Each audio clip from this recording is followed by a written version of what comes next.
One more picture, come on. Right. One more, that's it. Smile, everybody. It was our time. The whole world was ahead of us. At that moment, we never would have believed that one of us wouldn't make it through the year. Change the world's appearance. Be a part of God's design. The choice is yours and mine. See that? I'm gonna take my break. This I know. is our time.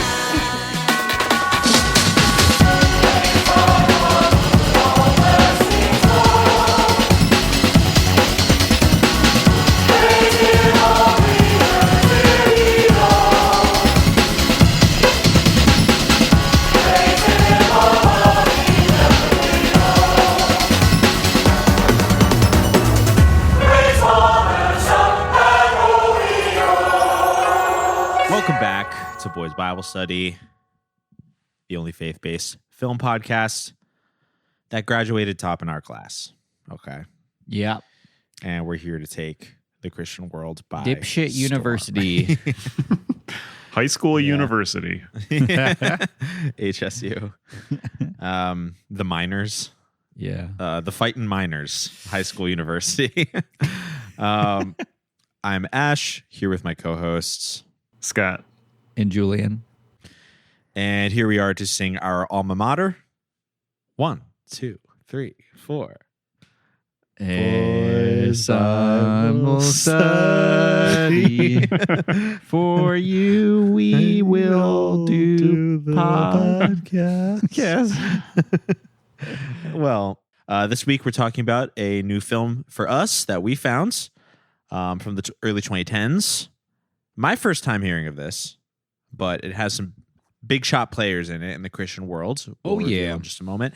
This film is called This Is Our Time. This is our time. Whose time is it? Our time. Whose time is it? Our Our time. time. Whose time is it? Well, this is... how'd you find this one, Scott? Was this just like a Tubi scroll? Tubi recommended it to me. Yeah, they're good. Whoa. It does look like a PureFlix branded film, so it had some Christian distribution, and it also has like some big time people in the cast. Directed and written by Lisa Arnold, female director. We don't always see that. Mm-hmm. Worth pointing out. She also possibility she is a stone cold psycho. Yes. This film had a feminine touch to it. I think so too. Do you know any other Lisa Arnold stuff, Scott? I don't, and I can't look at it on my phone right now since I'm using Zoom Oh, on my yeah. phone. Right. She directed a film called One Nation Under God in 2020, Ooh. which we haven't seen, but I'm sure it's come up. It has Kevin Sorbo's in it, and it has to do with a student boldly stands up for God when a presidential candidate visits his school. This exchange goes viral, challenging All both right. to step out. We have to watch this. No, Yeah, we do. Say no more. Okay, we got more This Arnold is- on the agenda. Yeah. She's like Lauren Boebert coded. Yes, she's like if Miss Boebert were like using her activism for art instead of politics. Yeah. She has the same like physiognomy. Okay. We absolutely have to watch this movie. It's got Isaac Presley, the youngest of the Presley family. Oh. No, I have no idea. It's got Kevin Sorbo. It's got wait, this kid Isaac Presley looks familiar. No, he's not the guy from. Wasn't there some like? Do you remember some kids movie called like Gooby or something? Gooby? And it had, Yeah. like Gooby, and it had like a big bear creature. Yes. Oh wow, I can't believe I remembered that. Is that him? Yeah, I found a picture on my phone the other day of a scene from Gooby, and I was like, "What the fuck was that Gooby, movie?" Gooby's insane. I love Gooby. Yeah. So Christian? Should it's we watch not, it? no, it's not, but we should watch it Yeah, anyways. just exactly. for our Yeah, own we can do whatever we want. fun. So this kid looks like the kid from Gooby, but he's not. And then it's got Kevin Sorbo, Antonio Sabato Jr., who I believe was like when Trump was first nominated, he was like the celebrity that they brought out to endorse him at the convention. Was Gooby? Oh, No. Yeah. Dude, you would fucking people are killing for Gooby's endorsement. No, Antonio Sabato Jr. and then Casper Van Dien and a guy Ooh. named Robert Belushi. So we got a Presley and a Belushi. Yeah, is that stunt casting by last names of long dead famous people? That would be a good concept for a film. Casper Van Dien. Who's Casper Van Dien? he's from Starship Troopers. Oh, cool. Who does he play? The hot guy. Oh, he's a really hot guy in Starship. Yeah. Well, what do you fucking know?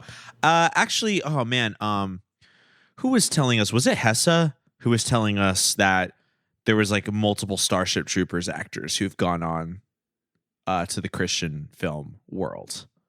Casper must be one of these. Yeah. I think it was when we Yeah. had Hessa on I last year. think you're right. Lisa Arnold also made a very intriguing film in 2016 called "Caged No More," which is about the it's about a man who's coming out of chastity for the very. Just kidding. It is about a godmother on a desperate search to find her two goddaughters who have been kidnapped by their sinister father. Hell yeah. So Love it when the father is sinister. yeah, not a lot of subtlety in these films here. Yeah. But this is just us like being excited, discovering a new filmmaker's oeuvre.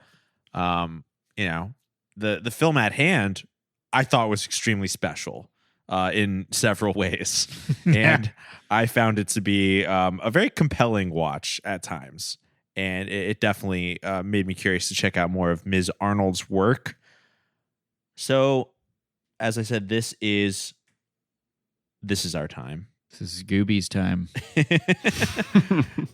I'm just going to start off our discussion by saying that when all of the characters of the film revealed that they graduated college in the year 2012, now that's the same year I graduated college. As the movie was going on and I started to realize all of these characters are the most annoying people I've ever met in my life, I was like, well, there you go. They all graduated from Syracuse. They all graduated from Syracuse Some of them University went on in to become 2012. the chain smokers. Some of them went on to start Fire Festival. Yes, this is my lore. You okay? have the fucking craziest graduating class from Syracuse since fucking Lou Reed went there. I you know what? I saw a lot. I was there. I was in the Yeah. trenches. I sat next to Drew from Chainsmokers in class, and he played me his beats on his laptop, and they were pretty good. Were they fire? They were pretty fire. I love to tell this story about Drew because he's honestly a very nice guy, and I Before had the fame got to him. I honestly, he just seems like a nice guy. I don't know. Yeah. I saw some like comments he left on fans' posts. He just seems like it was like a frat boy, like a frat boy sweetie. Yeah. But I remember like I had all the I was doing this insane thing in college because I was like addicted to weed. Where my laptop I brought everywhere, I covered the whole thing in desktop icons, and then I took a screenshot of that and I made that my background. That's such a fucking college kid. I know, yeah. I made that my background. So my computer was just like impossible to visually navigate. And I just like, I liked that. And one time he like saw it in class and he was like, what's going on with this? I was like, oh, it's just like this stupid thing I did. And he was like, no, it's creative. And I was like, thanks, Drew.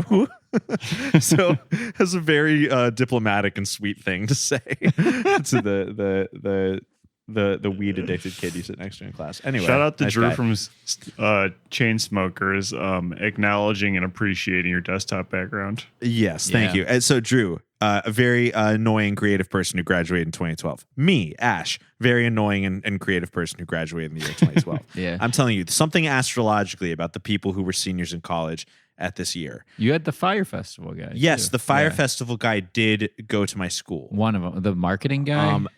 He did not graduate in my class. It was a guy named Grant. Oh. Yeah, it was their marketing guy, the one who did this like insane request for like the music for the Fire Festival trailer. He like had written out this like multiple like hundreds of words about like how he wanted the music to go, and it was just like stone cold psychopathic. Yeah. And I remember when Fire Festival dropped, and like I started getting texts from my college friends like, yo, that was Grant. Like that was crazy. And I was like, That's what? awesome. It was very Yeah. Adderall. He coded. wasn't though. He was just like a psycho. Some people have the natural Adderall. I know. We need to harvest we their need to genes. adrenochrome them. Yeah. We should write his description into AI now and have the song made. He was ahead of his time. Yeah. Honestly, no, he was this guy. I remember he used to like hand in like it would be like a 3-page. Oh, write a 5-page paper for class. He would be like, I wrote a 50-page paper, and it would just be like nonsense. Yeah. It was like you don't need to do that. Like part of learning is like being able to express yourself concisely. But that's like part of succeeding is to just like talk so much that people just give up. Yeah, he did that. Yeah. Oh, he did that. People say they give up and they say, I'll just do whatever you want. Just stop talking. Yeah, he did that. So pretty cool. That's awesome. Thanks. But this and movie, the BTK killer went to your.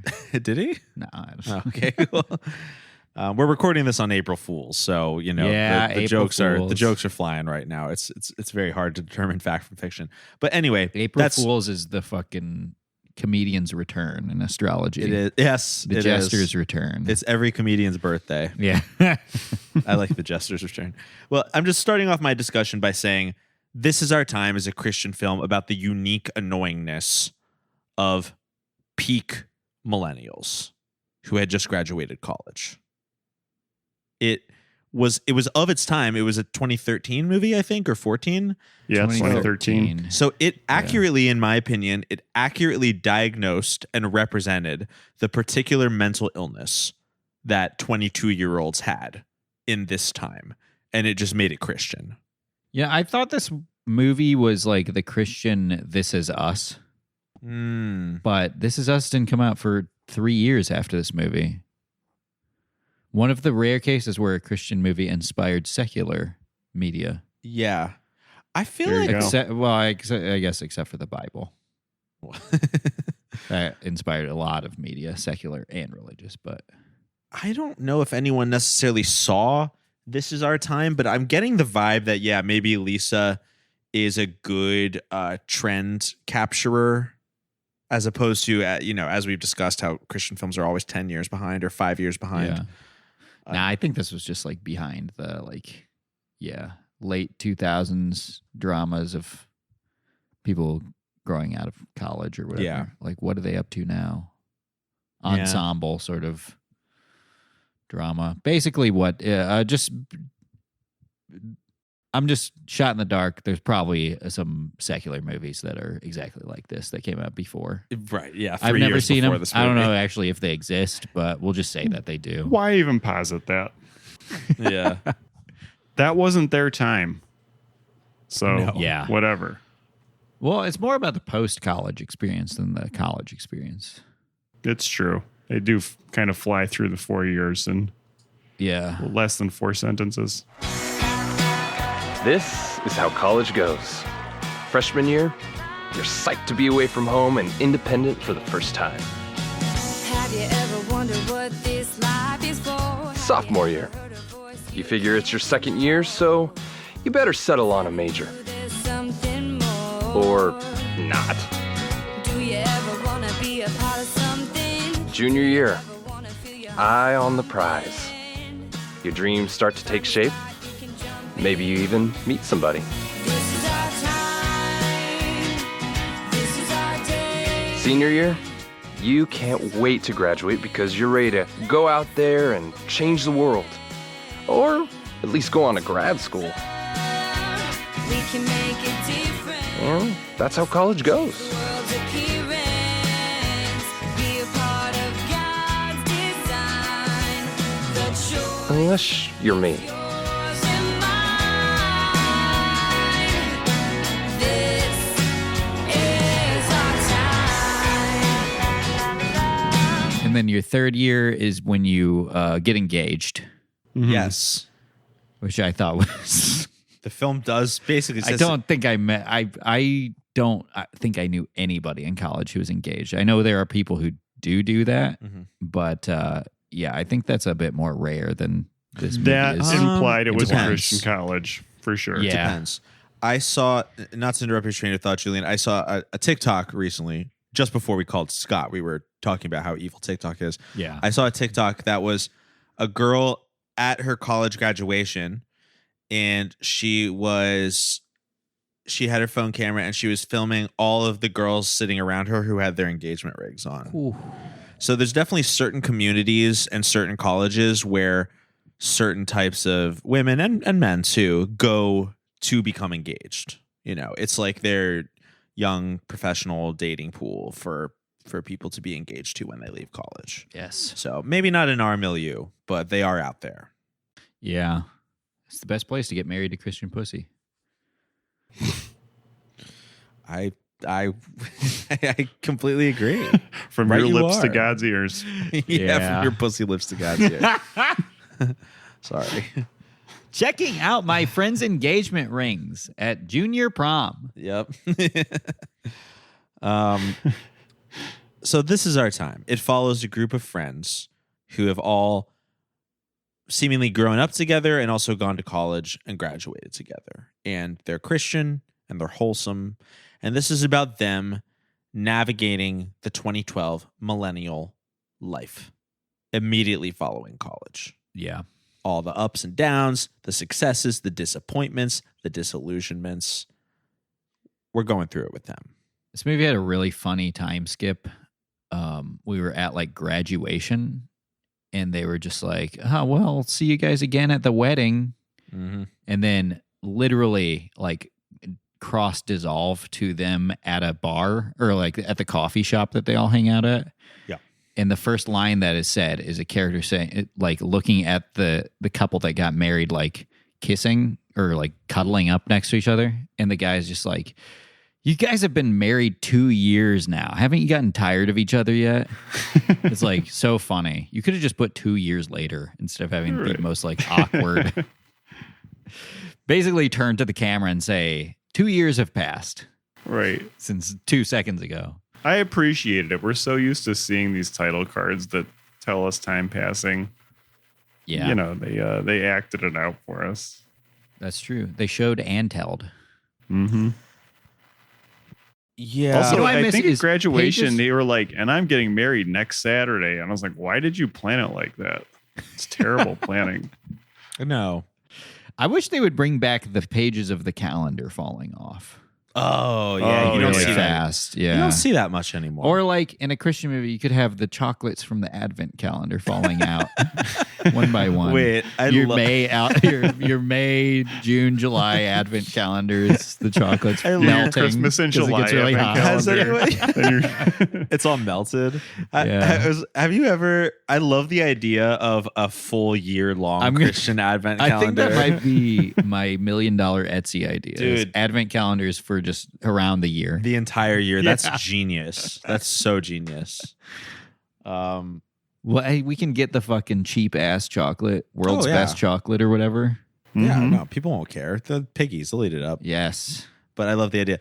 No, never mind that Advent does refer to a very specific 4-week season before Christmas. Yeah. But we can extend the definition. It could be like a pre-Advent. We will still call it an Advent calendar. Yeah. Notice how I'm saying we. By the way, I've bought in. I forgot. I've- This is like I've got Google. 33% If I have an stake in idea this on the idea. podcast, it's owned by Boys Bible It is. Study. Yes, This will be our first merch item. it could be. It's a huge. It's like the fucking like. Yeah. It's like an encyclopedia set of It's of like- shitty yeah. chocolate. The fucking Lord of the Rings extended editions, but an Advent calendar. Yeah. But yeah, let's talk about this group of friends, who they are, what they're up to right after college. There is a couple that has gotten engaged and married immediately Yeah. after college, and Luke and Alexandria. I actually wrote down the names of the characters. Very this nice. time. This is a Boys Bible Study first. I did not, so I'm very happy you did. Alexandria, who goes by L.A. L.A. Yes, That's Because I crazy. wrote down the name after the movie, and I was like, "Who the fuck was Alexandria?" L.A. That is crazy. You can't do that. There is Ryder, who is the annoying one. He's somehow the annoying one in a group of 5 of the most annoying people you've ever Yeah. met. He still manages to be the annoying one. Because I think he's the one that he's like the cool one. He's like the Van Wilder of the group. Sure. There's Catherine, who is works in business. She's like the one who's obsessed with working in business. And then there's Ethan, who is sort of our protagonist. He's like our Dante or Virgil, who's the one who guides through hell. Virgil's the guy. Okay, he's like our Virgil for our descent into the hell that is observing these people's lives. And he's a loser who works at his dad's coffee shop, and he is Catherine's brother. Right. Yes. No, I'm sorry. He's LA's brother. Yes. LA's Oh, yeah. brother. Sorry. Yes. He's LA's brother. This is important later. Yes. LA and Ethan are brother and sister. And their dad, who owns the coffee shop, is played by none other than Eric Roberts. Yes. Eric Roberts. I was going to say I did really enjoy when, the pre-film credits rolled and the first frame of the movie, Eric Roberts taking a photo. I was like, I'm home. I was screaming. Yeah. There were some heavy hitters in this one. We had Eric Roberts, we had Eric Estrada, Yes. and as their professor, have we mentioned this yet? Not yet. No. Bruce Maraschino. Bruce Marciano. Marciano. I would say. Marciano, But yeah. But yeah. Jesus Bruce, himself. Himself. love to see him. Or them. Or her. I'm just gonna go and assume that it's a he pronouns for Bruce Marciano, Sure. being that he stars in Christian films. And Bruce is known to us and to many lovers of Christian film as a guy who is consistently cast to play a contemporary version of Jesus. Yes. It's funny that he is typecast as Jesus. You can see why, because he has these like beautiful eyes and a kind of like open demeanor. Yeah, he's like he's visually captivating in the same way that like Eckhart Tolle has captured the minds of millions. He's a little elf-like, A little bit. But he still does it in this way. Nymph-like. He's like a forest nymph. Yes, but he is kind of pretty, but also still like he looks like a guy who goes to your church who just Yeah. has like a pretty face. Like there's nothing really feminine about him, even though he does have this kind of like glitteriness to him. Like to me, he doesn't come off as like gay at all. And that's perfect for a Christian film. He can play Jesus in, for instance, one of our favorite films of all time, The Encounter, directed by David A.R. White. He plays a diner owner who is Jesus. It just says Yes. Jesus on his name tag, and he's Jesus. He's dressed like a normal guy, but he's Jesus. And Yeah. Bruce Marciano plays him because Bruce has this very, sort of like normie exotic look to him, suburban exotic look to him. I mean, we've never seen Jesus like cleaned up, No. So this very well could be what he looks like. They wash his feet in the Bible, but they never talk about him, shaving or Yeah. anything like that. PU. You know, it'd be funny is if they did like somebody, if like Banksy or somebody, and if you're listening, free idea here. Put like those pictures that they paint of somebody washing Jesus's feet. Mm. Put a clothespin on the guy who's washing his feet's nose Oh. and some stink lines around his feet. Got him. Woo! When was the last time you washed these? Or he finds the people who are like, hey, Jesus, why don't you walk around in some more mud first? That's fine with me. It's fine with me. Yeah. Bruce does not play Jesus in this. He plays the professor. I Yeah. can't remember the professor's last name. Hey, Jesus, barefoot's legal, but that fucking odor is criminal. He plays Professor Callahan. Professor Ah, Callahan. yes. Not like that's very important. It doesn't He's matter just- because they just call him professor even well after they've been in college. He's the professor, and he hangs out at the sandwich shop that Ethan and his father, who's played, as we said, by Eric Roberts, work together. And I liked this sandwich shop because it's a perfect Christian film bar analog, Oh, yeah. to the point where They even refer to them hanging out at the coffee shop. I believe it's Ryder at one point says to his friends, "Hey, the next round of lattes is on me." And it looks exactly like a bar. Right. It looks like a set for like some like fucking asylum version of Coyote Ugly or something. Yeah. But they're like, yeah, we serve coffee and sandwiches here. Coyote Mid, Yeah. the asylum version of Coyote Ugly. It's just, we've talked about this in the past, how Christian films will like, a trope we've learned is how Christian films use like drinking soda or drinking candy as an analog for like getting drunk or doing drugs. Mhm. And in this film, it's like drinking coffee and eating sandwiches is like, yeah, going to the bar. It's like another round of lattes is such a psychotic, it's such a small moment that seems inoffensive. But if you think about it, it's like really psychotic because, you know, this whole film is just like baby millennial professional tropes. And what do millennials love, as we know, but lattes. They do. You have to put yourself in the 2013 mindset. Okay, this movie was made in 2012, 2013. At this point, everyone was talking about lattes and avocado toast and millennials and iPhones. Yeah. Like that was like what people fucking talked about. Now it's a cliche, but like that was on the mind. That and sandwiches, I guess. Yeah, At the grill. I suppose. I feel like as I get older, I'm more likely to have like a hangover from a sandwich. Yeah. Hey, the class of 2012 Keeps is happening. not getting any younger, you know? Yeah. Back in 2012, 2013, you know, we had a lot of promise. We were fresh out. We were ready to take the world by storm. And that's where this group of friends are at this time. And they all make their big plans in different ways. We should probably talk about what their plans and aspirations are. Ethan, we'll talk about Ethan last, of course, but Ryder just got a sweet new social media coordinating job. Yeah. Catherine got an investment management job that, as a starting position, gets a company car. And she wants to make a difference in the corporate world. That's what she says. She says somebody's got to make a difference in the corporate world, and that is her reason for rejecting the nonprofit job at Tom's Shoes. Yeah. Referred to And- as that place that sends shoes over to people who don't have shoes. Yep. Cool. And Luke and Ale, married couple, are going to India to work with, what was it called? Embrace a Village. Embrace a Village. Yep. And where they're going to exploit Embrace a Village to get free child actors. And Ethan is just Ethan.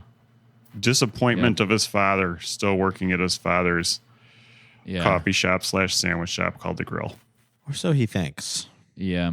He So I also think has, He also has the gift of second sight, as we'll find out later, because he early on longingly watches Luke and Alay walk away, and I think, what's her name, Catherine?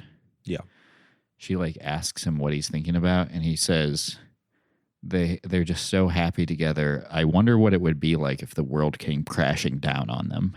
Yeah, just don't say that stuff. Nice thing to say, as your friends just say. They're like, we're Next going away for a very long time now. next time I host a party, like one by one, as everyone says goodbye, like I'm gonna say to whoever's standing next to me as they leave, like, God, what a nice guy. I just hope nothing horrible happens to him. Let's just say that about every single person who leaves. And they try to like throw you off thinking that something bad is going to happen to Luke in LA by they keep referencing Ryder being a really bad driver. Yeah. I didn't notice that. Yes. You didn't notice that? It was like I thought he was 3 or going to get 4 in a different car times. accident. Wow. I thought he was going to die from a car accident. They my go out of God. their way, like as he's leaving, to just be like, "Remember to drive carefully," and then he'll be like, "Yeah, whatever." And they're like, Dad always says you have 1 foot in heaven because of the way you drive. Right. That's awesome. It's like a Christian film. Is this the first Christian film that knows that we as a Christian film audience expect there to be a car accident? Yeah, Well, Is this like one of the most self-aware Christian films all the time that still Maybe. has nothing better to Christian do? Christian film. 'Cause I Christian felt, too, film, Christian film. they were going to imply, implying for a brief moment that LA was getting leprosy too. Yes. Yeah, there's a lot going on with these plans. That the young adults have. I yeah. forgot that during the voiceover at the beginning when they're graduating college, Ethan literally says, like, "Little did we know one of us would die." Oh, yeah, I didn't really think about that at the time. I was just like, oh yeah, par for the course. Yeah. Hey, he was right. He was right, but it was just funny how like the movie kept being like, "Oh, this guy's gonna die." No, wait, Well- this person's gonna die.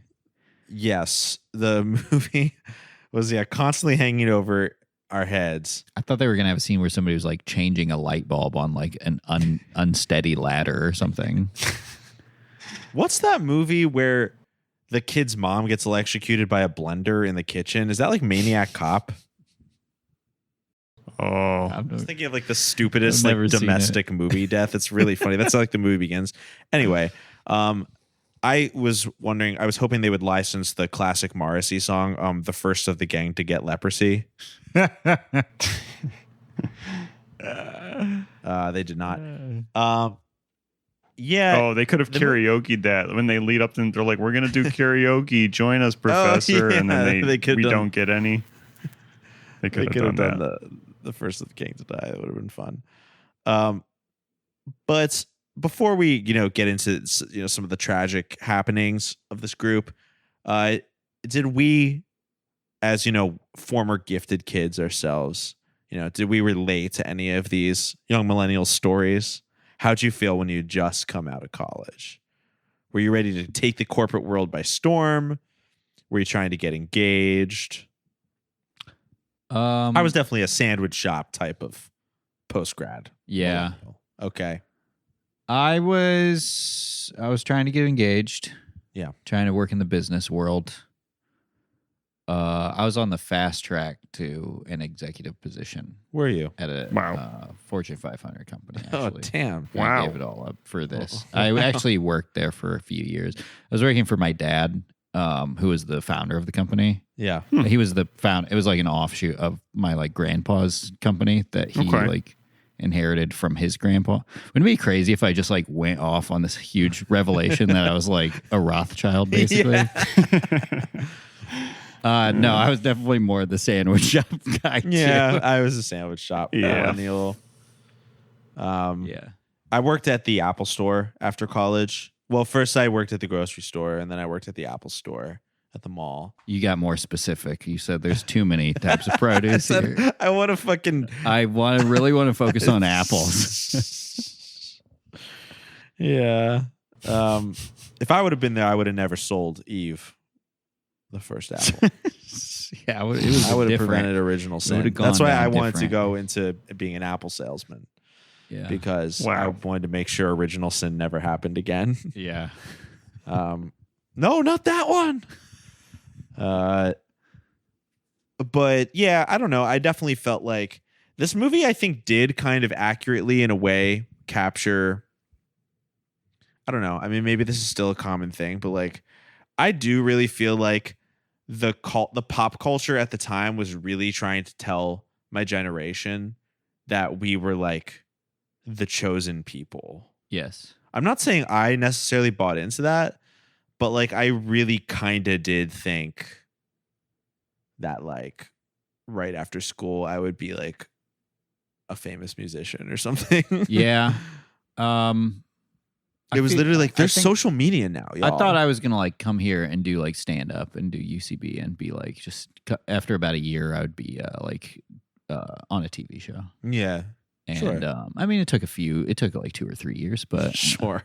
no, I feel like I would have thought I was the chosen one, regardless of what generation I was in. Yeah. I'd be up in the fucking 70 years earlier. I would be up in the Catskills, fresh out of fucking clown school or whatever. Yeah, maybe it's just 22-year-olds narcissism. Maybe then like a generational thing. But like, I remember this time, people were like, "You guys, it's social media. It's gonna change the world. Yeah. Like we're all more makes sense. connected than ever before." Because you both would have been on the cutting edge of social media too, and feel like you had like a real advantage there. Yes, we did. Yeah. We really did. I remember because like I was in the music school and I took a bunch of like music business courses, and like all the music business courses were like just glowing over the fact that like, and you can do marketing on Twitter Yes. yourself. And like, here's a guy who like, he has a blog that's really popular Yeah. and it's crazy. He actually makes money from doing that. That was like what everyone told. That was like what everything was. This is a spoiler, but this movie does end with a world-changing blog, or at least that's how they Yes, it does. position it. Yeah. That's the best kind of Christian movie, to be honest. I know. That really like buys into the insanity of like you can just start a blog and be famous. Yeah. At least this one required a like huge investment from the person who produced the movie. Yeah. The computer started a blog on the last movie we watched. Yes. Oh yeah, it did. But, you know, I do think this is a great time to keep in mind all of the amazing Christian movies we've watched that the plot hinges on the idea that, we could go viral, Yeah. which is like the ending of like 20% of Christian films made since the year 2009. Grandma, you're going viral. Yeah, it really did feel like that time. I remember being like the funniest person that worked at my retail job and people basically being like, you need to do Twitter because there are people like Rob, forget his last name, Zombie. but Low. Rob Zombie, who is going off on Twitter. And like, I feel like you remind me just so much of him. So Yeah. you can go off. Turns out you actually have to be like committed and good at what you do on social media to develop a following. Yeah. And even then there's like a 1% chance that could happen. You were no writer, you're saying. Yeah. Right. Yeah, social media is a very interesting thing because like on one hand it does seem like the idea of a reach is more attainable than ever before, and that is true, but at what cost? And I don't think that it's proved to be very lasting. Mm-hmm. I'll never forget when my band was like a little bit successful at the time. We had a manager, and I remember that we were supposed to like our manager was very excited that this like particular blogger was going to come see our show when we were opening for Sleigh Bells. Whoa. Which on Twitter there was just a prompt recently of what was the indiest moment of your life, and I said when I as a white rapper opened for Sleigh Bells in 2010. That was high up there. But anyway, I remember like them being so excited that these bloggers that had like a huge blog were like coming to see the show. Yeah. And then the blog review of the Sleigh Bells show came out, and we were mentioned as the only time we were mentioned is in a sentence that included after the horrible opening act, comma. Oh my God. It was funny. We just thought it was funny, but it was like this was the shit. Like manager. First of all, it's like why do we have a man? Like our 18-year-old manager of like me and 19-year-old was like, you got to impress this blogger. Like this was like what music looked like at the time. It was such a psychotic era. Like everyone was just fucking like freaking out. You know, technology was changing, and everyone was just like. It felt like they were on cocaine all the time because everyone was just like, we can do anything. Yeah. That was really, I'm not saying like, everyone in that generation felt like, they were going to be in business or whatever. But I do think there was this excitement in the air. I mean, it was, I'm not as big of a fan of this movie as you are, but I really did enjoy it. It's very like We Are Your Friends. Like, oh yeah, really totally encapsulated that time. It encapsulated an era. I do think it did. We Are Your Friends, where they also make the most of their friend dying to make their Yes. biggest hit yet. You're absolutely true. Yeah. Yeah, absolutely right. We see these friends all lined up, poised to make their business decisions. Almost every one of them gets humbled in a certain way. Starts out promising, ends up humbling. Except for Ethan, who's already just like bitter and resentful of having to make sandwiches with his dad from the start. I mean, should we start with the big one? I feel like we should start with the big one, and then maybe we can talk about some of the other people's The big un. pitfalls. Let's talk about the big one. Okay, this whole time this movie's been telling us, see these happy-go-lucky millennials, the women who have pixie cuts, and the men who don't have any muscle definition, and the one woman with straight hair who has gone to India to be a leprosy influencer. Yep. What happens to them? What happens to our couple on their tourism exploitation vacation in India? Well, Luke is watching his wife's yacht as she walks into busy traffic, and she gets hit by a car off screen and dies. Yeah. Luke is also on the phone with his Yeah. friends. Yeah, they're like, let's check in on him. And they call and they hear their friend get hit by a car and killed. Yeah. Yep. That scene is crazy. She like walks into the middle of the road and like kind of pauses and like looks around like, wow. Yeah. Come follow me. But she turns around because he's yelling at her. She was just going to go yeah. across the street. And she turns in the middle of the road. It's also like they've been living in India, which, by the way, is like horribly like racially portrayed and talked about.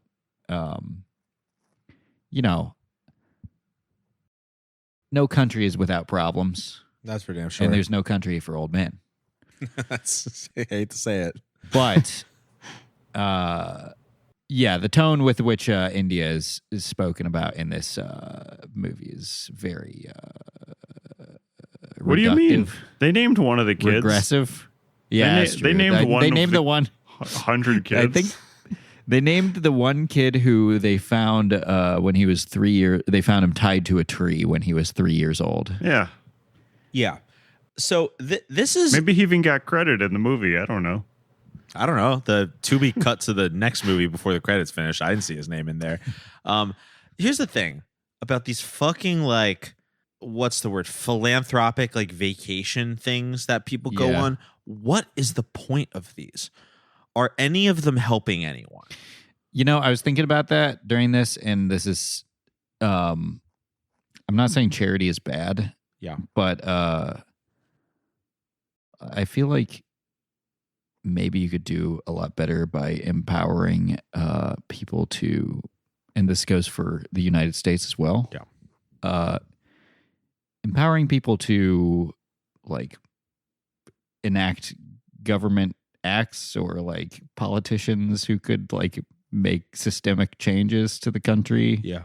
I mean, that's like, this is the thing is like the India is like portrayed as this country that is essentially like has no structure, has no like rules. It's just like people just live in poverty and there's like nothing going on there. But like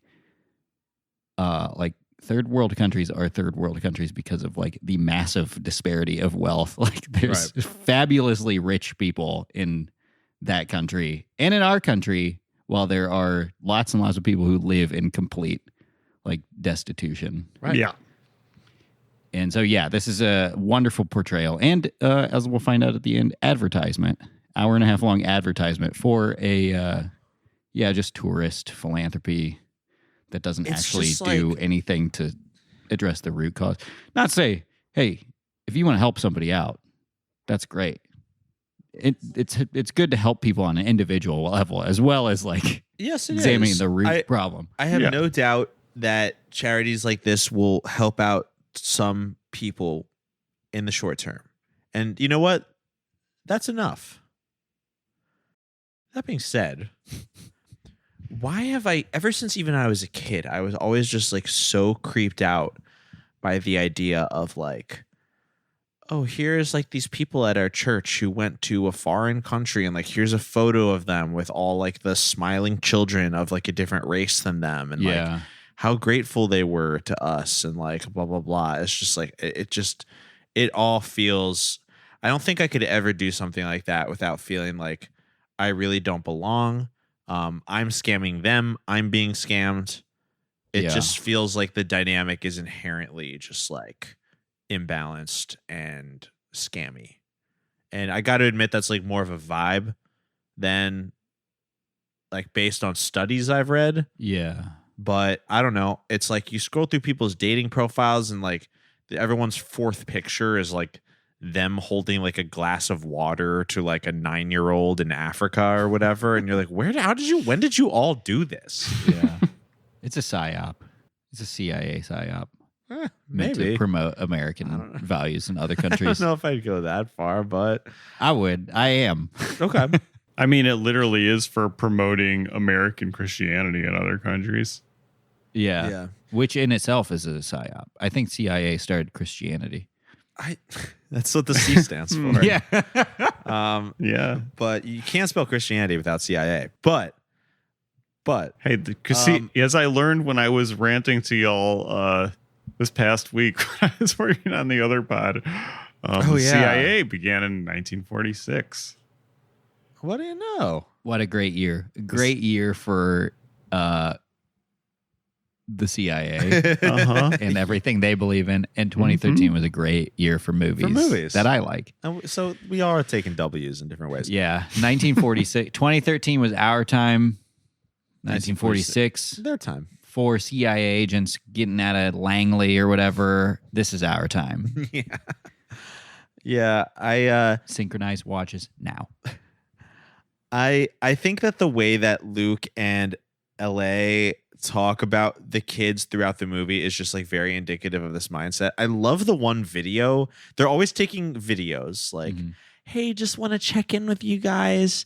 They're always surrounded by a group of like 16 orphans. How do you wrangle the 16 orphans that you're going to take a video with that day?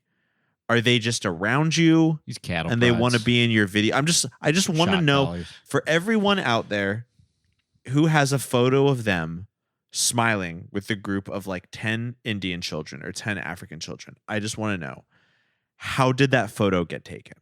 What was the dialogue that led to that photo getting taken? Oh, hey, I need one for my portfolio. Like, can you guys get around? That's what it seems like to me. That's what it seems like to me. But in this movie, I love when she's just standing there. She's like, hey, everyone back home. I'm here with the kids. This is Raj. They found him tied to a tree when he was 3 years old. People And I was love talking about Jesus that shit. fucking Christ, man. Say hi, kids. Hi, aunties and uncles. So cute. Oh, Hi, aunties and uncles. this is Raj. He is one of our miracle children. Literally, they found him tied to a tree when he was 3 years old, but he is thriving here, and so are we. It really is starting to feel like home. Yeah, you didn't have to go all the way to India to like find some kid who's being abused that you I could know. help. That's Not another saying that thing. we shouldn't help people all over the world, Sure. but I mean, charity begins I at home. think we got it begins fucking at home. bridges here that can't even withstand being hit by gigantic shipping vessels. Yeah, we need people to go down there, hold up the cars. No, I agree. Yeah. I think charity begins at home is a phrase for a reason. That's my personal view. But even to the point of it being like missionary tourism or whatever, like the reason that she's in that situation and that Luke's in that situation is because they're just taking a little break for the weekend. They're just getting Right. out for a few days. That's something none of those kids can do. Yeah, they are just like, they're there to help. They're not to help, in quotation marks, in some nebulous way. They appear to have like no real responsibilities there. They can just come and go anytime. They go to the marketplace and LA is run over by a car, sadly. Yeah, she gets got. Also, looking at Embrace a Village's website, Embrace a Village, their mission is to serve people affected by leprosy holistically through spiritual medicine, Oh. medical, nutritional, and educational programs. Oh. I'm not. What? kind of like educational program helps people like with? I mean, I guess the idea is that like people with leprosy sort of are outcast from society. So, But they're yeah, not the idea is to providing real take- medicine. no, Wow. they. I mean, they probably do are. prayer circles. I mean, This is just one of those things where it's like LA and Luke are portrayed as the only people who like did something really meaningful with their lives. yeah. You're just like, ugh, I should have gone on a year-long trip to India where I mingled with the orphans. But I didn't. I decided to stay at home and work a social media job. And get fired from that social media job for being too good Yeah. at it. He was Yeah, too what good happens at to it. Ryder? He The man is too good at social media. so his executive bosses that he runs their social media too, and he, instead of just saying exactly what they said, he does it, in his opinion, a better job of it, which I assume is what his job is. I would assume that's what his job is. He says he got 19,000 retweets. That's pretty good. I love the part when the professor, played by Bruce Marciano, says like, "And how many retweets did you get?" And Ryder very proudly says like, 19,000. You know, I mean, it was amazing. You should have seen how many retweets I got. How many? Almost 19,000. Wow. Yeah. I mean, imagine if those 19,000 retweets were all tied to a purpose. That there was a call to action for each and every one of them. I mean, LA said that I was a voice to my generation, and I want to show her that it was true. You know, I'm not supposed to be some cog in a corporate strategy. I feel like I can use this medium to make a direct difference, you know? Ryder, I do believe that your world just went from black and white to color. You know, you That's can get good. 19,000 retweets by saying like, "She Bruce on my Marciano till I Jesus." I mean, that would be from our listeners. You know, that's not what you would say on actual Twitter. That's just the first. That's why I'm not good at Twitter. I'm only thinking about Bruce Marciano. But you could say something, just make a joke about like anal sex or something. Yeah. And, like you can get 19,000. And maybe retweets. he you don't have did. to be, Because he got fired. Maybe he did. Yeah. He gets fired for being too good at going viral. But because he got fired, his his job party or whatever his party was for, I wasn't clear on that, is very sad. And that's why they're calling them in the first place in India, to cheer him up. But whose idea is that? It's LA's brother Ethan's idea. And then they're like, oh, it's going to be too expensive. But then the investment manager, Catherine's like, I'll pay for it. So it's everybody's fault. They are all complicit. Mm-hmm. But the funny thing is, it's another like spoiler or whatever, but Ethan at the end is like, I know I was supposed to be here and not in grad school, because imagine if this had happened if I was in grad school, I wouldn't be here to help. And it's like, dude, it wouldn't have happened. It was your idea to make the phone call. Yeah. They were all complicit. They were all to blame. It was like Murder in the Orient Express. They all stabbed him once. Yep. It was like that. Oh yeah, sorry not to interrupt your train of thought, but like I forgot that the reason that Ethan is sadly working at the sandwich shop is because he didn't get into grad school. He believes that if he went to grad school, all of his like problems would be sort of evaporated. That's true. I just don't know about it. Yeah. Everyone I know who went to grad school feels the same way. Yeah. All of Boston the problems went University. away. I think so. Yeah, that's true. Yeah. Boston let's University. I don't know. The big grad school putting into everybody's mind that they just have to like do another fucking couple years lap of that. That's also very insidious to me. Yeah. I'd rather go to It's a psyop. India and mingle with the orphans than do another 2 years of higher education. Sorry. That's true. Either way, the CIA is funding it. Yeah, we got to know. And podcasts too, by the way. Yes. Everyone says the CIA is funding podcasts. It's like they fund us to make it sound crazy, Right. so that people won't suspect it. It's all Right. connected. Yeah. But the problem for them is I make this shit look good. join the CIA. I do think, despite everybody killing their friend accidentally, the biggest failure actually was Catherine, Yes. because she didn't make a difference in the corporate world at all. She accidentally found out what Eric Estrada was up to. No good. And she just quits. But she makes a principled stand. Okay, so Eric Estrada plays her boss at the corporate office, the Office of Corporate Business. Yeah. And it's unclear what they do. And while she is hiding under a table in a funny, quirky millennial mix-up, Yeah. she overhears Eric Estrada, her boss, saying, "I think let's do some corruption today." And then his other employee saying, "But wouldn't that be corrupt?" Neil Breen style. Isn't Yeah. that corrupt? Yeah. And then Eric Estrada is like, "I don't care if it's corrupt. I want to do it." So tell me, what did you find out about the Sanji deal? It'd be extremely lucrative. We got to work our way around the Bank Secrecy Act. So you do suspect laundering. All right. Is it worth the risk? In my opinion, absolutely. Yeah? All right, then. Let's move forward. But keep this information between the two of us, all right? Who's working on this? I got a new girl. She's very green. She won't catch on. It would be extremely lucrative. We got to work our way around the Bank Secrecy Act. The BSA. That's what everyone I know joined in 2016. I love that they also say, they're like, that new girl's pretty green. We got to make sure she doesn't know what's going on. They like hints that they're gonna like maybe throw her, what's the word? Like throw her out to dry for that or something like that.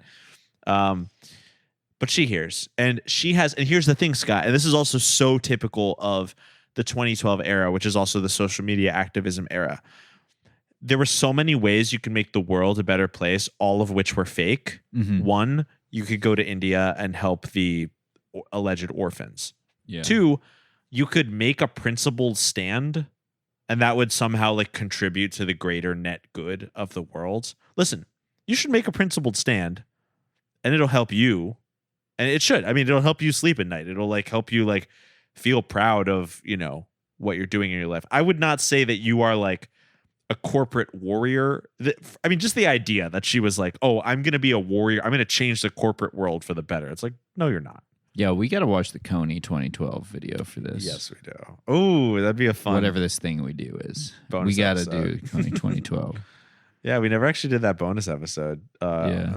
I think we talked about that in the past. This is very Coney 2012 core. Yeah. This is what it's all about. This was. But anyway, what Yeah, I'm saying is, India 2013. yeah, Man. it was Coney's time. It was Coney's time. But what I'm saying is, this girl is a mess. Yeah. She has no idea what she's doing. You're a mess. That's what I was thinking. Hey, Catherine, you're a mess. There was the scene where everybody got the letters This was from horrible. LA. From Very LA. sad. She Yeah. was sending them letters. She worked with the school kids to send each one of her. Yeah, they always say it's so sad. Like, it's hard to have friends when you're an adult. Like, a lot of adults don't have any friends. Yeah. But these people really had like 3 friends. Their only friends were each other. And this movie is the quintessential like, wait till you meet my friends. They're crazy. And then they hang out at a fucking coffee shop at 11:30 at night.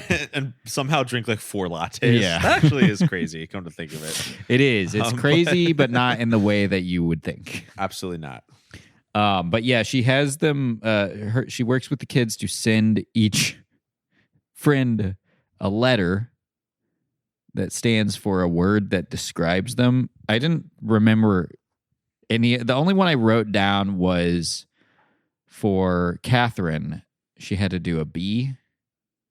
So And in the note, it says, "I had to choose the letter B for you because you are bold."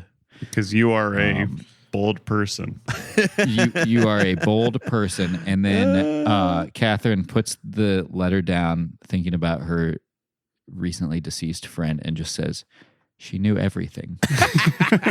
This scene is so sad, but it's honestly the funniest scene of the movie. I love when she has to like pick a letter for her brother. First of all, this is the type of shit that a bitch is gonna die. A bitch who is gonna die does to Yeah, you. that's Is like, true. I'm gonna send a heartfelt Do note not pick- to all of my Do friends. not write the heartfelt letter. Me in the theater saying, put it down. Yeah, here's another life lesson for everyone listening to this podcast. If you find yourself about to write a heartfelt letter, you should stay indoors for the next 3 to 6 Yeah. months, or just don't send a letter. Do not ever tell anyone close to you that you love them No, or care about or them. anything good about. Don't Yeah. go shopping Don't in Chennai. No, that's for damn sure. This is what I wrote down about that part. I wrote that she had to give her brother a C For being a and coward. It's Oh, sorry. Go on. For coffee. it stood You're calling us to for be a coffee slinger. the C stood for connector, and Yes. I wrote somewhere in my notes. I can't find it right now. Maybe I thought I wrote it in my notes, but saying that someone you know is a connector is like the compliment you give to someone with no redeeming qualities. Like, yeah, like let's say there was like some fucking exercise where you just like had to give everyone you were in a group with, and there's just like the one guy who's like weird, but is just always there. You have to be like, you kind of like hold us all together when you think about it. And they're like, really?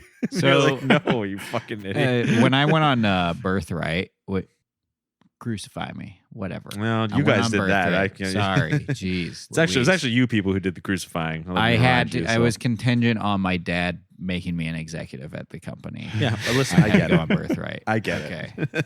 I was pissed. No, I went and we had to do fucking Secret Santa. Wow. And on Birthright? I'm confused, but go on. Yeah, that's a whole other podcast. Yeah, I bet, yeah. Because it was Hanukkah when I went. And a lot of people don't know this, but Hanukkah has Santa too. Wow. We just don't like to talk about He's it. just he's circumcised. Yeah, he's circumcised. He doesn't have that foreskin dangling off him. Sorry, go on. But I was supposed to get a gift for some. There's like fucking 40 people on this trip who I have never met before getting on the fucking plane. I had to get a fucking present for some rando, some lady I've never spoke to this whole time, and so I get her a fucking Stewie Griffin yarmulke. It's funny. And we had to like exchange gifts in front of everybody, and she was so disappointed. And everyone and someone was like, "Women can't even wear yarmulkes." Oh no! And I was like, I thought it'd be funny, but it was just like it was like it fell flat. Yeah, horribly embarrassing. That's but really she got me funny. some fucking like sage or some shit, like the generic thing where it's like, okay, come on. I'm the fucking bad guy for actually putting some thought into this gift. I Yeah. know it wasn't the thought you were expecting, Right. but like you just got me a thing at like a fucking gift shop. Right. Julian, the C for you would be considerate. I think that's a thoughtful gift. Yeah. Yeah. The scene for you would be F for Family Guy. Yep. The letter for you would be F. Kat, I had to give you the letters PAWG because you are a fat ass white girl. Luke gets WC, doesn't he? For his favorite comedian, W.C. Fields. No, I think later on, either for wash closet. at this point or maybe at the end, they like refer to him as a world changer. That is so stupid. That's the kind of shit that you tell somebody who goes to just stealth colonize another country, a developed country, mind you. Yeah, and then she also gives her father, played by Eric Roberts, a G for grandpa. Ugh. That was so unnecessary. It's just emotional terrorism. Yeah. Yeah. Because they that really was gotta emotional like terrorism. Yeah. So, and then Luke is like, they were like, why didn't you tell us, Luke? All right. They treat him horribly I for know. somebody Oh, yeah. who witnessed his wife die.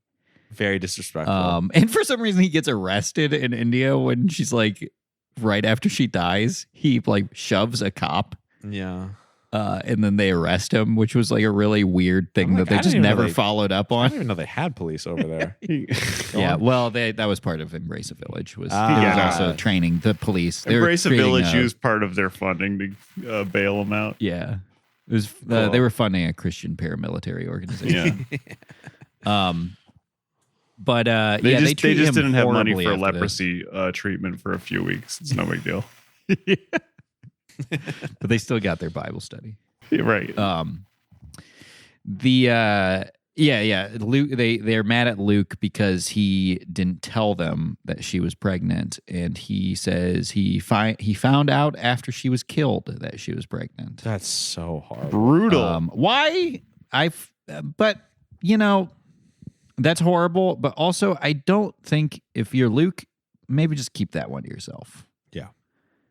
I mean, you know how bad it feels. I don't think you need to go around telling your father-in-law that, hey, by the way, she was pregnant. He was V for vulnerable, and Ethan didn't have to respond that way immediately. He gave no time in between him saying that and being like, "Fuck you, dude." Yeah, that's true. So psycho. I will say I liked that scene because when I knew they were about to tell Eric Roberts that he was like he would have been a grandpa, I was like literally thinking, how is Eric gonna play this scene? Like, as soon as like I saw that scene setting up, I was just like, what is Eric gonna do here? Yeah. And I mean, he did pretty good. He did. I thought he was good. It was genuinely like heartbreaking to see him get the news that his daughter was dead. Yeah. Yeah. And then that he was gonna be a grandpa. So tragic. Straight emotional terrorism. And then the last 30 minutes of the movie is basically everyone saying to Luke, like, you need to get over yourself and join us in using your dead wife's image to promote our charity, because that is what your role on Earth is. Yeah. And that's what she would have wanted. Maybe, yeah. We know. You don't. Get with it. Yeah. He literally says to someone, like, why are you using her image without, like, asking me first, like, if that's okay? This is like weeks after his entire life came crashing down. Yeah. And they're like, get over yourself, dude. You're a world changer. Okay. Yeah.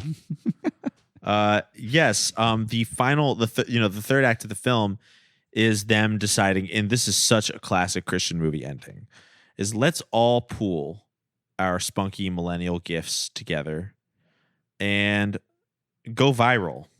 Let's go viral. It's just that easy. So they talk to their professor. He somehow knows how to go viral. He says, go viral. Go viral, young man. Mm-hmm. Ryder starts a social media page. He starts a blog.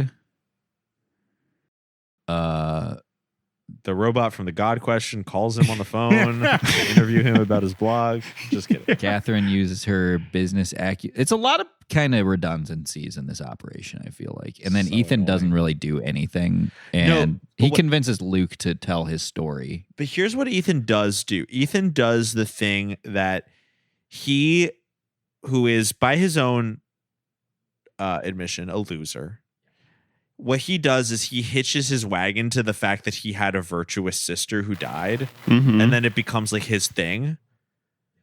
And he was just like, that he uses that to like, then there's that like that emotional scene like later on in the movie where he like gathers everyone together. He's like, I know you guys don't want to hear this, but like this is what we need to do. And it's like, bro, you didn't do anything. You just had a sister that died. Yeah. You know how like I hate to say this because this is a real guy, but you know how like the older man who was like friends with that woman Rachel, the teen who died in Columbine, how like, do you remember how on that episode like I looked him up and I found out that he still maintains a social media page as like I was the guy who was friends with Rachel. Oh, yeah. Like to this day, mind you, this is like 20 years later, and he was like his story. I don't know how accurate this is. But his story was that he was like a local like homeless man who like Rachel met and like took pity on. He wasn't like that much older. He was older than her, but like, and they were friends or whatever. And like when her story was, became such a meme, like a proto meme. Yeah. And became like a marketing thing. Like he was like, made social media pages like I was that guy who was her friend. And he still to this day like does a yearly like prayer for her.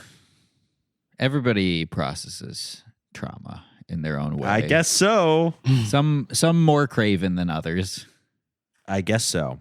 And that's the true that's the saddest thing about trauma is that you can't tell someone else they're doing it wrong. Yeah. That's such a good lesson. It's invincible. There you go. It's basically invincibility. It's basically a cheat code, and I'm quite simply I'm tired of people hiding behind trauma because they're really better off than those who have never been traumatized. That's trauma privilege. Yes. Wow. And I think that's kind of the lesson of this movie. You're so right, dude. That's wise.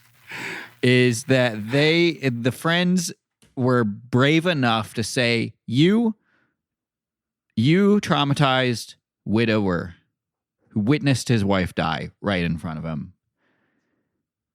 You are weaponizing your trauma against us, and you're holding us back from using our gifts and using your wife's image for our charity. You are weaponizing your trauma by not cashing in on it. Yes. The polite You are weaponizing it in the thing wrong to do. direction. Yeah. This is like motivational speaker, The Secret kind of thing. Is like, you are weaponizing your trauma by not cashing in on it. On a fucking stage with like headset microphones. And that's what we're doing right now. It's like true. I mean, and that was the promise of 2012. What the social media, the promise of social media was that if we speak it, it will turn into something for us. Yeah. Money. It honestly was like The Secret. Social media was really like the manifestation of The Secret because it created a whole new currency. And then it showed you that if you were vulnerable, if you shared things about yourself that a lot of people related to, something would come from it. You would either get money, you would get attention, or a lot of the big promise of social media with regards to trauma is that if you shared your story, you would find peace. This is a big premise of like the Me Too movement, and not just that, but just so much of social media. How many fucking articles have we scrolled through over the years that was like,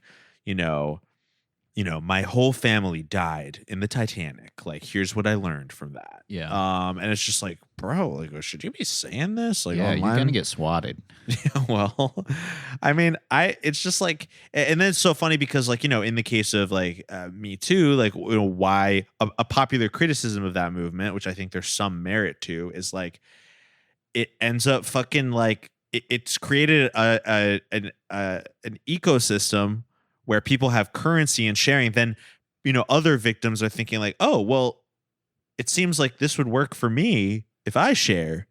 And then it doesn't always. Then they put their story up there and then they just become the center of attention. It's like, is that like healing you, or is that just like creating more stress in your life? It's like, it's this promise of social media that by speaking it, it will heal you. And that's what they tell Luke. They say, you have to do this. You have to do this, or else we're going to do it for you. You don't have a choice. Yeah. It's like, it's the nightmare of like second degree, like going public with your trauma. Like you go through something horrible and then someone else is like, you know what? I'm going to help you out. Like, I'm going to tell your story for you. Yeah. A lot of the dialogue in this film was the friends, like, sort of being bold with each other. Like, I challenge you to do this. Yeah. It's going to make you feel better. You're going to like it. Ethan goes as far, or maybe I can't remember who all does this, of buying Luke a return ticket to India. He was like, you're going to want to go back. Forgot about this. He was like, I know you're going to want to go back. And so I've bought you a blank plane ticket that you can just write the date you want to go on, which I got to be honest, I didn't know that was a thing. I'm not convinced there is one. Yeah. Julian has his head in his hands. But he's like, they're making decisions on their behalf. What if you're a friend, just like you went through something horrible and one of your friends is just like, I know what would be good for you. You got to confront all of that. Something pretty horrible happened in my life a few Yeah. years ago. I don't really want to go into the details, but a part of the aftermath was I had to deal with someone whose way of coping with it was to constantly send me free stuff. And like, it was the most overwhelming thing. Yeah, that's interesting. Yeah. It's like you can obviously recognize I how cannot think of anything worse than I don't like getting gifts to begin with. Yeah, And, like, that's I not cannot you. think of anything worse than like this, like someone being like, I know what'll cheer you up. I bought something extremely expensive for you, and I'm just going to surprise you with it. Right.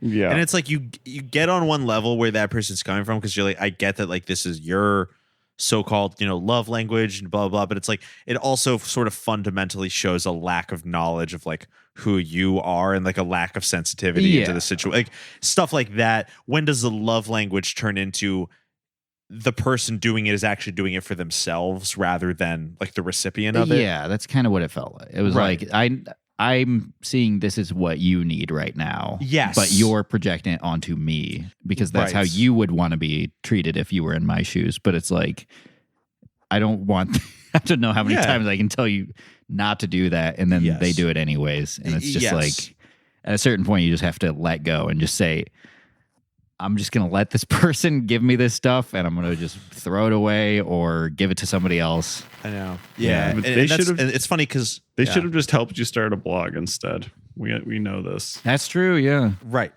Because that's what this movie and the ideology of this era and time said. It's that, but with press. Yes. But with like public acknowledgement, storytelling, listening, like like publicizing. Yeah. That was the thing. They were literally doing what you just said for their friends, but the gift was having to relive it on a national stage. Yes. Thankfully, I have more than 4 friends who are all sharing the same horrific idea and forcing me to do this. Yeah, that's why here's the life tip for you. And listen, I know it's not easy for everyone, but it's nice to have more than 4 friends. Just because when 3 of your friends start annoying the fuck out of you because they're all Yeah, they're with all some on other some shit. people. Yeah, when 3 of your friends who like are very close with each other are all on some really annoying shit at the exact same time, you can go hang out with some other people. Even if Yeah. you don't like them as much, it's still nice to have. Yes. the It's like a option. storm shelter or something. Worth having a backup coffee shop too. Oh yeah. Yes. That'd be really funny if they like ran into him at some other like bizarro coffee shop. Talking with other horrible millennials with horrible haircuts. Remember when Ryder started to... Okay, this is just an example of horrible millennial shit. I sent this to you via text. Remember when Ryder loses his job and he's like, I've lost my job. And then like Ethan goes, awkward. Yes. We have to cancel the party. What? What are you talking about? I bought your favorite cake. Yeah, and I seriously made a massive amount of sandwiches on my day off. I got fired. Awkward. That is so fucking horrible. These people are... There was also Beyonce. so that happened. Yes, there at one was. point. Yeah. I wrote that down. It was literally like after she died. Yeah, right? Because you texted us the awkward thing, and then I was like, just you wait. There's a fucking way worse. I can't remember where it was, but I literally wrote the movie set like literally says, so that happened. Yeah. I was like, I can't believe they fucking sincerely said so that happened in this movie. Do you remember when Ryder said, it's time for some karaoke? All right. Enough of this crying. Come on. It's time for some karaoke. These people are the dynamic. nightmares. Also, one of the benefits of having more than 4 friends is you don't have one date an equally annoying girl and then like 25% of your friends hates that girl, and then you have to see 50% of your friends dating because the annoying guy has broken up with his annoying girlfriend and realized he's in love with one of your 3 other friends. Yeah. Horrible. It's all bad. Horrifically incestuous. yeah, it's just like that you avoid that. You avoid, let's say you are in that friend group and then you start bringing a new person around. You avoid your friends literally trying to sabotage your relationship Yes. because they don't get it for some reason. They've also once again made the decision for you that they don't think it's like the right thing for you, so they like Also are rude to her at your fucking funeral. Extremely toxic. That Catherine was like, she didn't even know her. Why is she crying right now at the fucking funeral for their friend who was just like tragically suddenly killed? Right. That would make anybody. That was a crazy Sure. focus too. After Eric Yeah. Roberts People just cry at said, funerals. she was the only good thing I've ever done in front of his living son. Oh my God. This movie was fucking psychotic. It was really like a portrait of 5 to 8 psychopaths, And it was just like- all in the same friend group as each It other. had this like this feeling that they were trying to say like this is just a movie about life I and know. like the interactions you have with people and the ups and downs. You know, you not everybody in your life's gonna be nice to you even though they love you. Not everybody you love you're gonna like be happy with or whatever. Right. But it like did it in the fucking most insane way where it was like y'all need to like not hang out with each other anymore. Like this is not what a friendship is supposed to be. No. Like when people talk about ups and downs in friendships, they mean like you go home one day and you're like, God, that my friend annoyed the shit out of me when they Yeah. like made me watch this stupid show or whatever. Yeah, that party was kind of annoying or whatever. Yeah. It's not like at a funeral having to listen to your friend's dad be like, my son is a failure. My good daughter is dead.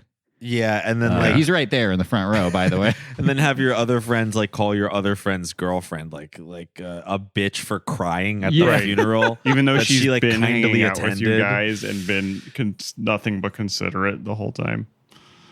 Yeah. Oh, and also then later when Ryder and Kat are both single and Ethan is like in one of his like emotional I know what's best for you moments being like, when are you two gonna realize that you belong together? Yes. That is horrible. Yeah. Imagine saying that to like two of your friends like at a party like publicly just being like, you two are in love. Yeah. Where are you gonna realize that? I'd be like, ugh. I mean, in real friend groups, like when you have two people who are like clearly have that much chemistry, there's already like a 60% chance they're having sex and just not telling the rest of you. Well, yeah, of course. And also, listen, if you genuinely do want to encourage your friend, you do this privately and individually. Yeah. You don't put them on the spot with somebody in front of the rest of your fucking friends. In front of the person you want to see them set up with. I mean, you can always say to your friend, like, "Ooh, I saw you talking with that person. Like, what's going on?" You know, Yeah. but like, not fucking. You two are in love. Yeah. All right. Well, it ends with the big speech to get a donation or whatever goes off without a hitch, and they get a big donation from some guy with a truly demonic face, who it turns out is the real life founder of Embrace a Village. And after everybody's like, and it was the craziest summer of our lives. You get a special message and a call to action from the founder of Embrace a Village. Hey. Yeah. Also, Luke is like cool at the end. He's got a leather jacket. Right. He's ready to get back out there. Yeah. Yeah, it is funny because during the credits, the Embrace a Village guy is like, and on this DVD, then tells you to like look up more that was info really on it. funny. You're like, I'm on I love Tubi. that. I watched I got 15 non-Christian ads during this. That honestly caught me. I was like confused when I was watching this on Tubi as well. And when he said, on this DVD, I was like, wait, what? What am I watching this on? Yeah, I'm gonna send all my kids with leprosy to this Baphomet looking fellow. I'm sure there's nothing wrong with this. I say trust your instincts, people. Yeah. Well, yeah, I would say this was our time. And we here at Boys Bible Study, just like every friend group, made of millennials. We fall in love, we fight, we make up. We're extremely rude and inappropriate with each other, but it's out of love. We get blackout drunk. We get blackout drunk in the off morning lattes. and do it again. Yes, we do. We trauma dump. We monetize that trauma dump. Yeah.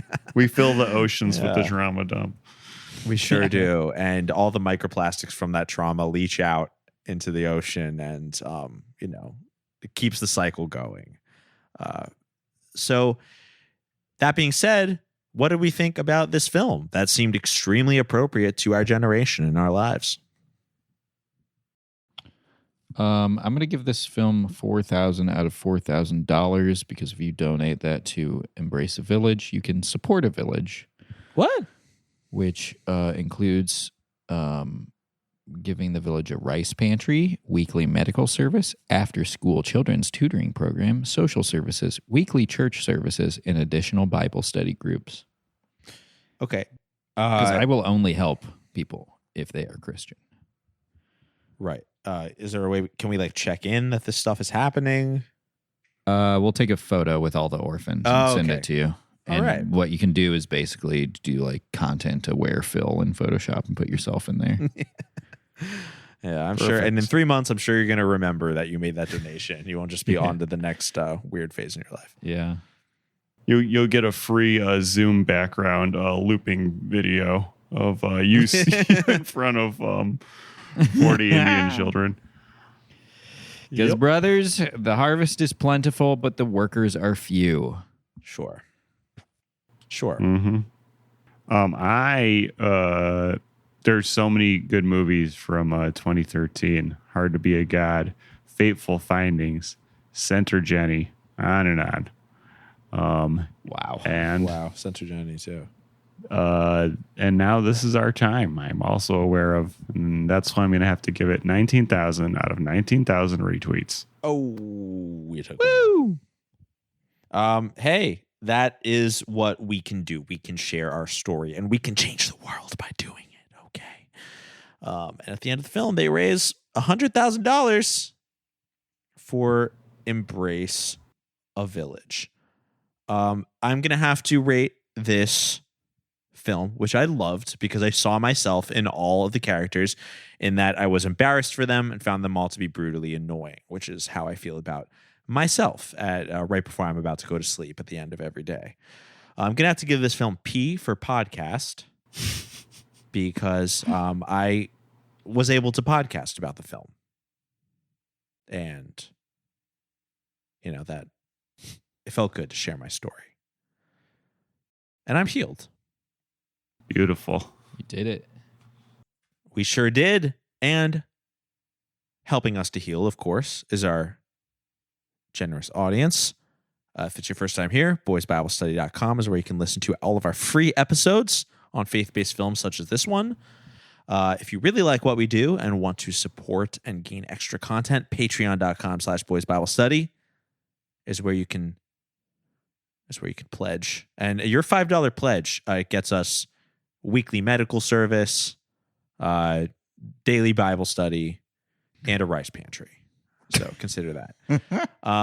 Special thanks to our patron saints at the $20 tier, who we shout out on every episode: Nicole, Marissa, Jeff, Kara, and Rhett.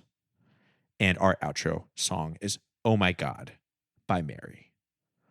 So from all of us here at Boys Bible Study, myself, Ash, my co-host Scott, and our co-host Julian, who was tied to a tree at 3 years old, we would like to say, peace be with you. And also with you.